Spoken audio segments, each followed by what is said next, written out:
You booked the cruise for turquoise water and white sand. You did not book it to walk into a U.S. State Department warning. But here is the reality in 2026. Some of the most recognizable ports on Caribbean and Mexican itineraries, ports that appear in brochures, that cruise lines actively promote, carry active travel advisories ranging from Level 2 to Level 4. And Level 4 means do not travel.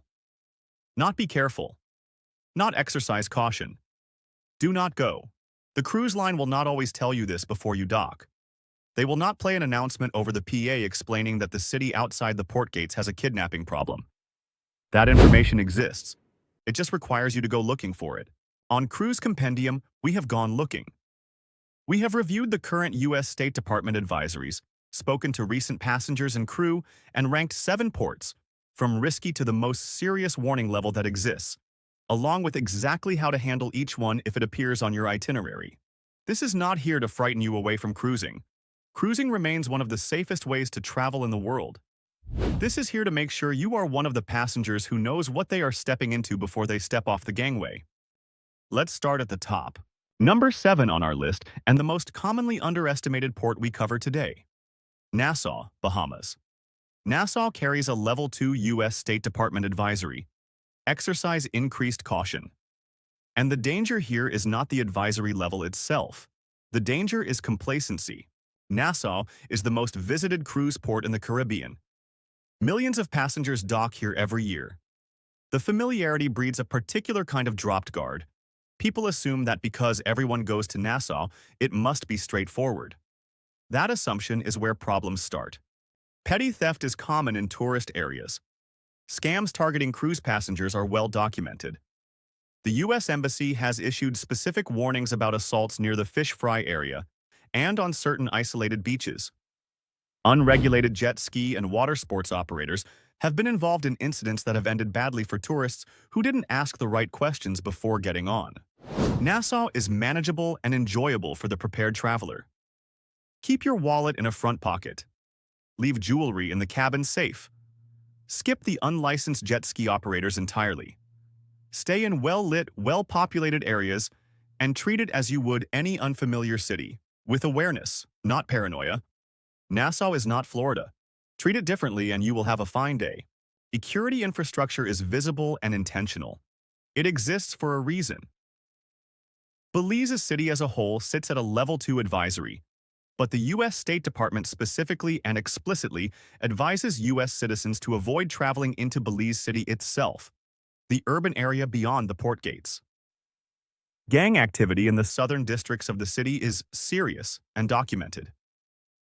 Tourists who have wandered beyond the port perimeter on foot, looking for a more authentic experience than the duty-free shops inside the gate, have encountered situations that ended their holiday significantly earlier than planned. Here is the important distinction for Belize. The country outside the city is genuinely beautiful and relatively safe when accessed through organized tours. The Mayan ruins at Caracol and Zunantunich, the Actun Tunichil Muknal cave system, the Blue Hole by air. These are extraordinary experiences and the operators running them are vetted, professional, and used to working with cruise passengers. The smart play in Belize City is simple. Book an excursion to the interior or the reef, or remain in the port village. There is nothing in the city streets between the port and the nearest point of interest that is worth the risk of getting there independently.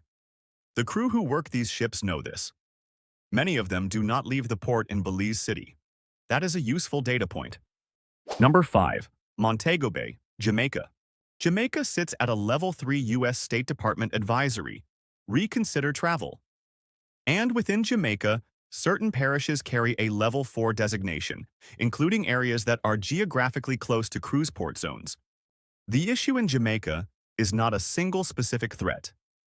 It is a combination of factors that create an environment where tourists who are not paying attention can end up in situations that escalate faster than they expect. Gang violence in Jamaica has one of the highest per capita rates in the Western Hemisphere. The murder rate is a matter of public record. U.S. government personnel are prohibited from traveling to multiple parishes within the country. The tourism zone around the Montego Bay port and the main resort corridor is maintained and policed. Within that zone, The experience is broadly positive and safe. Outside it, the picture changes quickly. There have been incidents involving tourists and taxis that were not officially licensed. There have been incidents involving travelers who engaged with individuals selling services or substances outside the port area. Jamaica has 5 cruise ports, and the experience varies by location. In general, the consistent advice from crew, from experienced passengers, and from the State Department is the same. Book through the ship or a verified operator. Do not take unlicensed taxis. Do not explore independently beyond the secured tourist zone. Jamaica can be a genuinely enjoyable port day when those rules are followed. Departing from them is where the risk profile changes sharply. We are halfway through this list, and the ports still to come carry the most serious advisory levels of any cruise destinations currently operating in 2026. If you have a cruise booked that includes Mexico, Honduras, Colombia, or any Caribbean port, what's coming next is relevant to you specifically.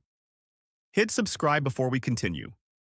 We publish honest, practical cruise content every single week here on Cruise Compendium. The kind of information that the cruise line's own promotional material will never give you. Subscribe and turn on the bell. Let's keep going. Number 4. Roatán, Honduras. Honduras as a country sits at level 3, reconsider travel, with specific regions elevated to level 4. Roatán, as an island, is safer than the Honduran mainland. That is true. And it is also the statement that creates the most dangerous false sense of security among cruise passengers who visit. The island is genuinely beautiful. The reef is world-class. The water is the color that brought you on the cruise in the first place. And the comparison to the mainland makes Roatán feel safe by default. But there have been armed robberies of tourist groups on remote beaches. There have been incidents involving unregulated tour operators using isolated routes. At the primary cruise dock at Coxon Hole, the pressure from vendors and unofficial taxi drivers begins immediately upon disembarkation and can be aggressive and persistent in ways that disorient travelers who were not expecting it. The practical rules for Roatán are not complicated. Stay with groups. Book certified, reviewed tours. Do not rent a scooter and explore independently. This is the specific activity that appears repeatedly in incident reports from this port. Do not go to isolated beaches with people you met at the dock. The organized excursions to the reef, to West Bay Beach through reputable operators, and to zipline and nature facilities near the main tourist corridor are fine. It is the improvised, off-corridor exploration that creates the risk. Number 3. Colón, Panama. This one is particularly important to address clearly because passengers book sailings specifically to see the Panama Canal. And the canal genuinely is extraordinary. The engineering alone is worth the trip. But the port city of Colón is a different matter entirely. Colón has one of the highest crime rates in Central America. This is not a contested fact. Muggings and snatch-and-grab thefts happen in the immediate vicinity of the port gates. Not kilometers away, not in an adjacent neighborhood, but within close proximity of the disembarkation point. Crew members who travel the world professionally and who have been to Colón many times frequently choose not to leave the ship when docked there. That should be taken seriously. The Panama Canal transit itself, watching the ship move through the locks, standing on deck as the water levels change and the landscape closes in around the hull, is an included onboard experience that requires no disembarkation and carries no risk. It is one of the most memorable things a cruise can offer, and it is fully accessible from the ship's deck.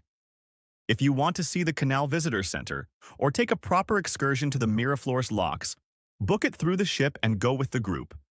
Do not walk into the city of Colón independently. Do not wear visible jewelry. Do not have your phone visible in your hand. The canal is magnificent. The city around it is not the attraction. See the former. Avoid the latter.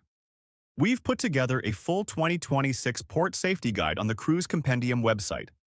Every major Caribbean and Mexican port, current advisory levels, specific risk areas, and the excursion operators that experienced passengers and crew recommend at each stop. If you have a cruise booked for 2026 and you want to check every port on your itinerary before you sail, that guide is the fastest way to do it. Link is in the description. It's free. 2 ports left. Both carry the highest advisory designation that exists. Number 2. Acapulco, Mexico. For anyone who grew up watching certain films or television from the 1970s and 1980s, Acapulco carries a very specific image: the cliff divers, the sweeping bay, the glamour. It was genuinely one of the world's great resort destinations for decades. That Acapulco is gone.